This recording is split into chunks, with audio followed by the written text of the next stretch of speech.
Assalamualaikum warahmatullahi wabarakatuh. Teman-teman, kembali lagi di channel YouTube saya, Khairun Imam.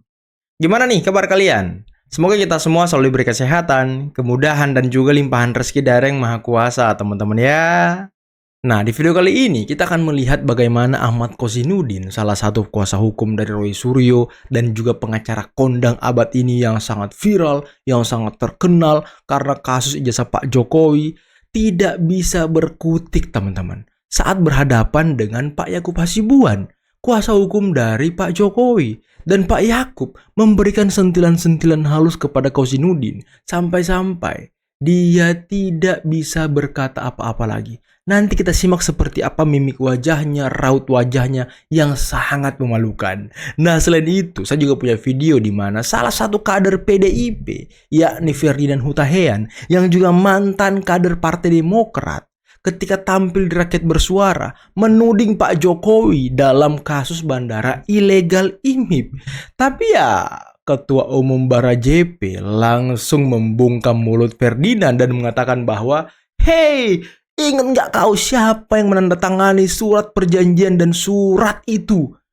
Bukankah itu mantan ketua dia, teman-teman?" Waduh, ini seru banget debatnya. Nanti kita simak videonya. Karena terakhir, kita akan melihat bagaimana Tifa mengancam katanya akan ada demo besar-besaran, akan ada chaos ketika RRT, ketika Roy Suryo CS dibui. Waduh. Dan katanya sudah ada beberapa aktivis yang siap turun ketika mereka dibui. Dan ada juga si Sunarko, Purnawirawan Jenderal, yang ya mungkin sedikit kesel, sedikit malu karena dicuekin Pak Prabowo. Waduh. Oke teman-teman, sebelum kita mulai videonya jangan lupa like, subscribe, dan share. Dan tanpa perlu berlama-lama lagi, mari kita mulai videonya berikut ini.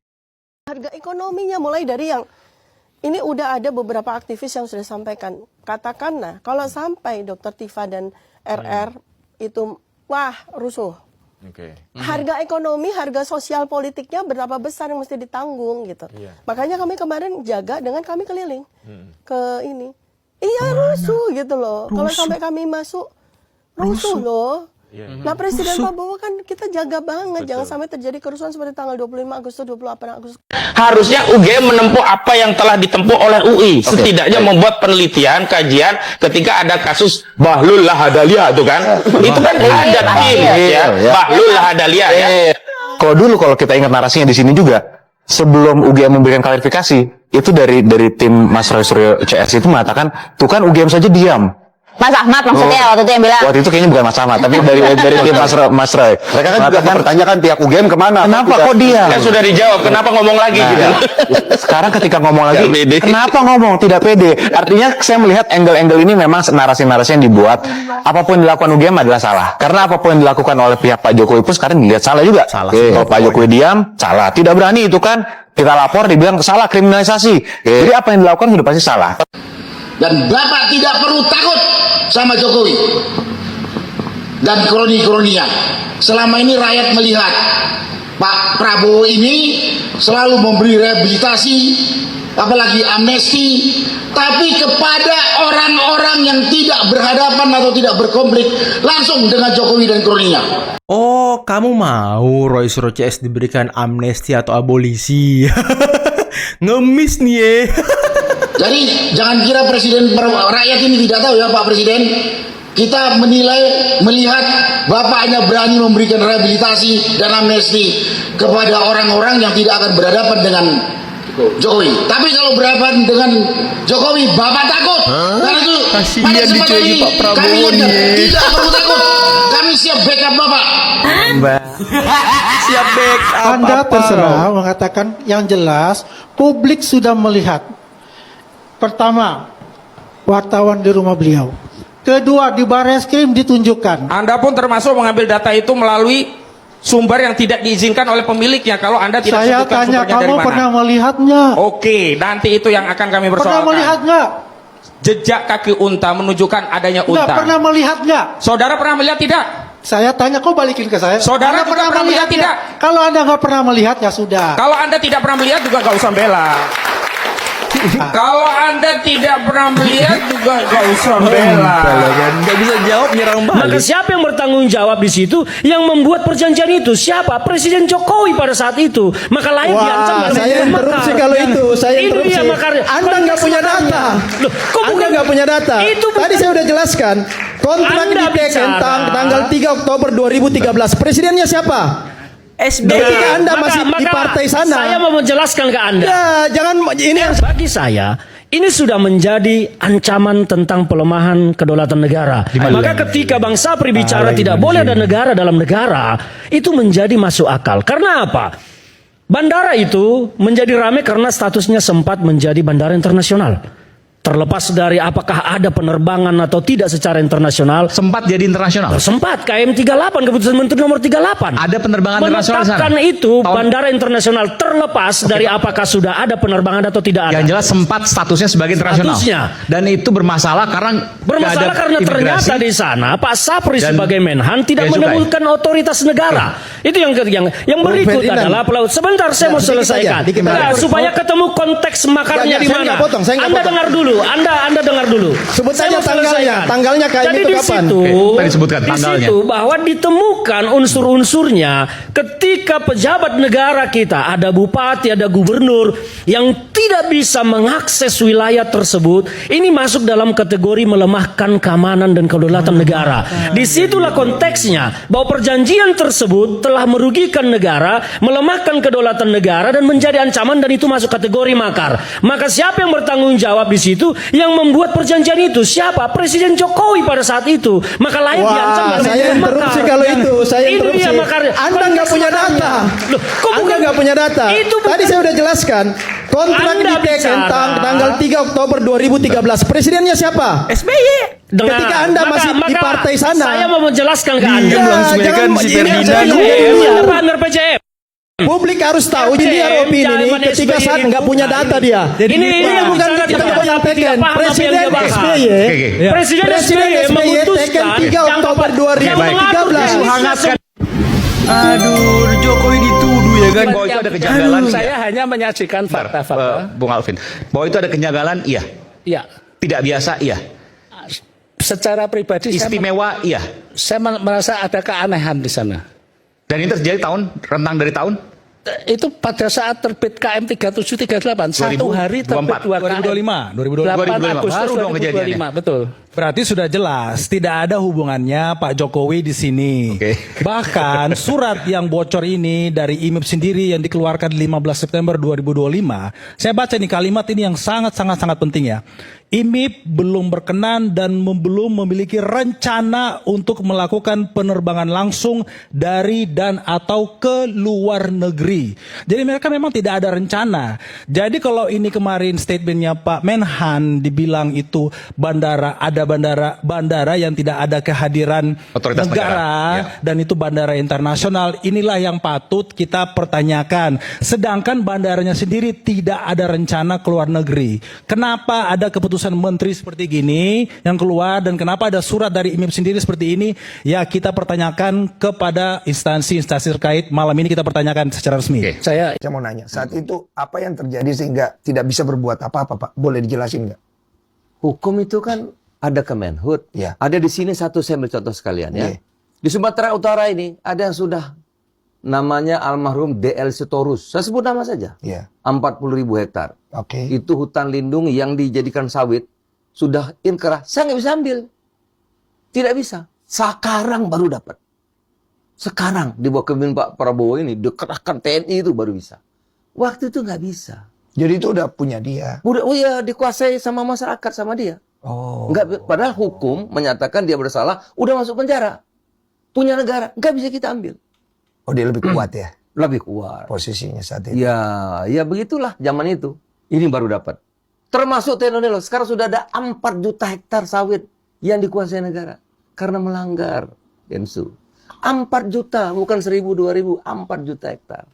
Termasuk yang di Sumut, termasuk yang di Tenonelo. Dan di belakangnya ternyata, ini pengusaha-pengusaha besar. Banyak juga asingnya di sini. Tapi depannya pakainya rakyat. Baru setelah 20 tahun ini terjadi. Baru bisa diatasi. Tadi dikatakan bahwa Matra itu warnanya hijau. Nah, Berdasarkan peraturan mana Anda bisa mengatakan bahwa materai itu warnanya berbeda-beda? Bahkan di dalam Undang-Undang Nomor 13 Tahun 1985 tidak pernah dinyatakan ada materai seperti itu. Yang didasarkan di sana adalah bahwa materai itu tadi cetakan utamanya itu adalah ungu.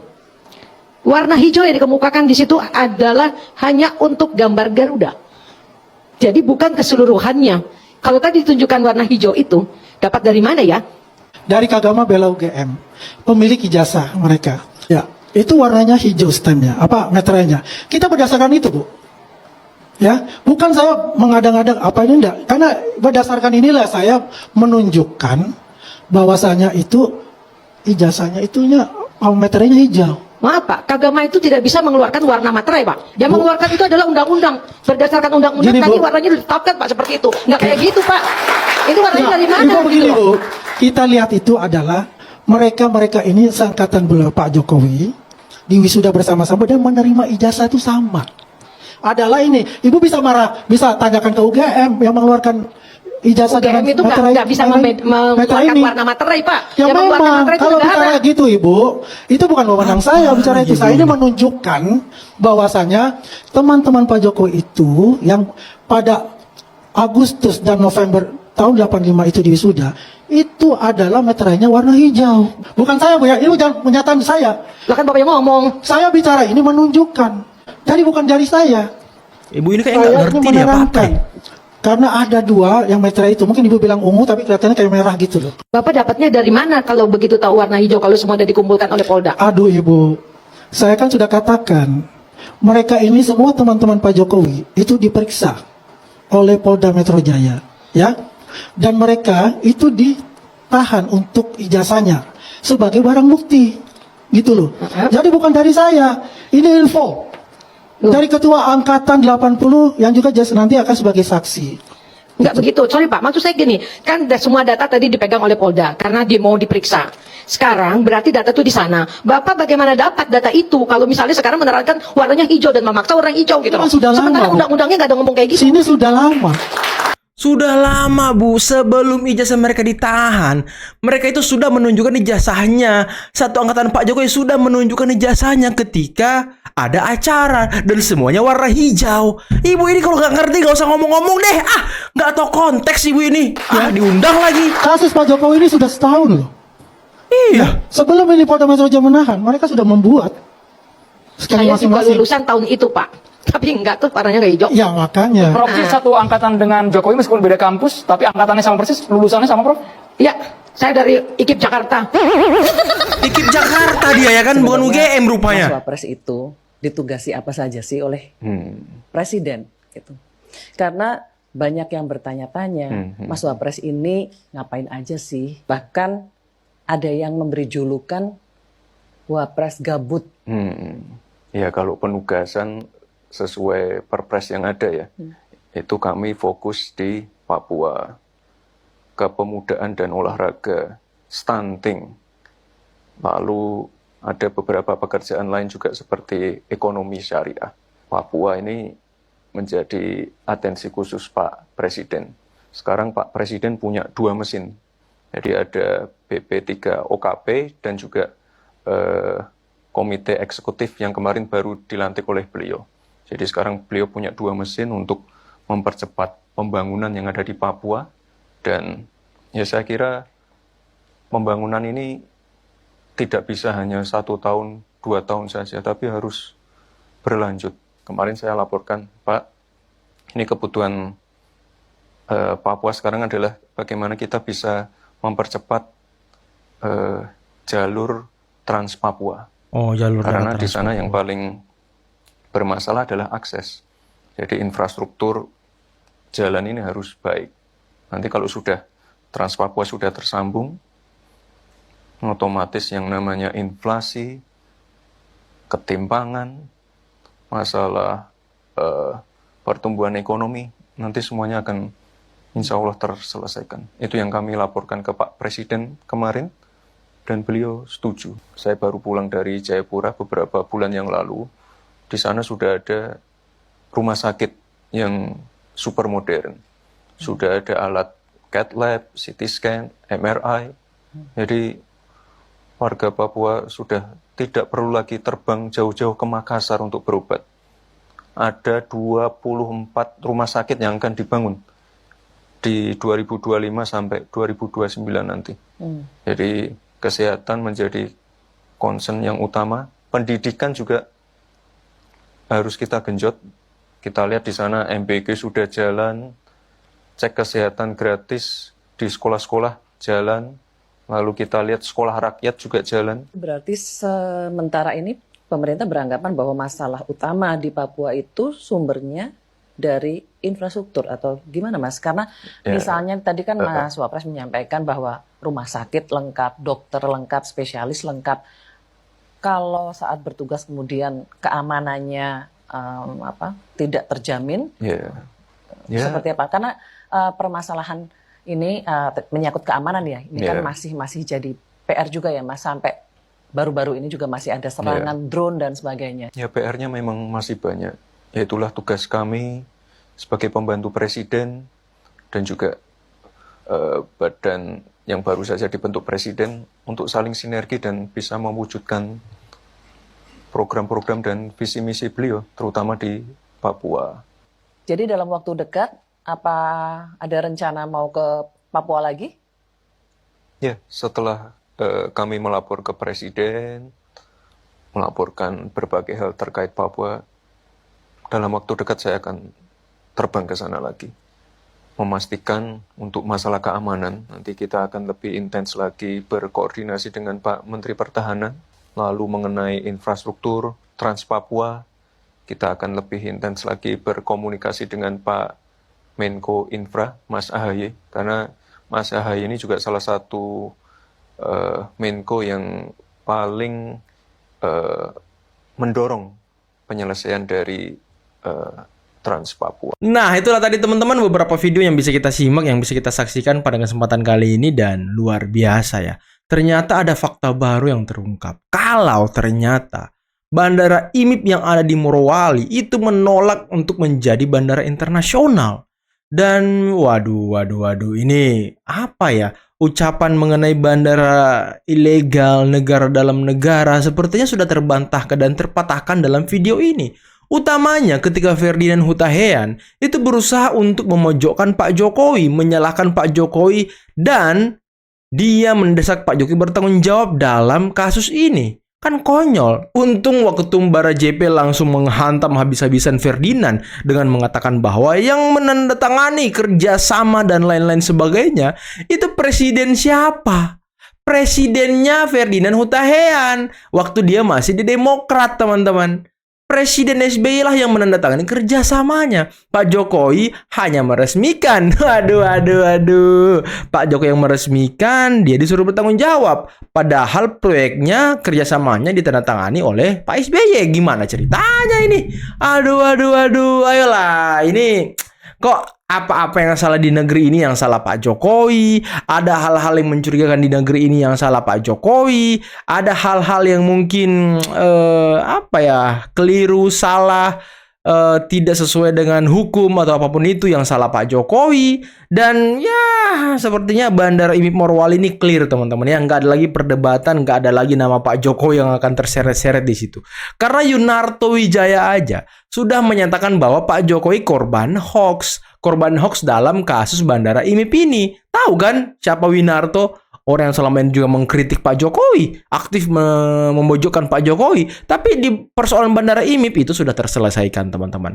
Dan tadi mengenai hutan yang ada di Sumatera, siapa yang menguasai hutan Sumatera kurang lebih puluhan hektar dengan kebun sawit? Waduh. Ternyata dari partai tertentu, dari partai itu, teman-teman, yang berkuasa. Bahkan dia sudah dipenjara, tapi ya orang-orangnya masih berhadapan dengan negara waktu itu, masih melarang negara masuk ke sana untuk menertibkan, untuk diambil. Ini kan konyol. Waduh. Tapi selama ini ya, yang disalahkan mereka Pak Jokowi, yang disalahkan mereka Zulkifli Hasan. Ini kan gimana, teman-teman? Saya juga bingung dengan partai-partai ini. Mereka yang berbuat, Pak Jokowi yang disalahkan. Dan mengenai Bang Empel, udahlah Bang Empel, nyerah aja Bang Empel. Anda itu sudah tidak punya power apa-apa lagi. Anda itu sudah tidak punya bukti apa-apa lagi. Di KIP Anda kalah, di sidang-sidang manapun sepertinya Anda akan kalah dan tidak bisa membuktikan apapun. Udahlah, nyerah aja. Ini sudah game over kasus ijazah ini. Anda akan masuk bui nih, klien-klien Anda. Terus tadi si Tifa ngomong, sudah ada beberapa aktivis kalau kami di penjara nanti akan chaos. Wah Pak, makanya kami menjaga Pak Prabowo. Menjaga apanya? Kau yang membuat Pak Prabowo sibuk pusing mengenai kasus ijazah ini. Untuk apa? Chaos yang mana? Mana aktivis-aktivis kau itu? Tunjuk hidungnya mana? Ada nggak? Jangan cuma ngomong-ngomong kau. Chaos apanya? Emang berani chaos kau? Berani chaos apaan kau? Udahlah teman-teman, mungkin cukup sekian dulu video kali ini. Jangan lupa like, subscribe, dan share videonya. Akhir kata, billahi taufiq wal hidayah. Assalamualaikum warahmatullahi wabarakatuh. Bye-bye.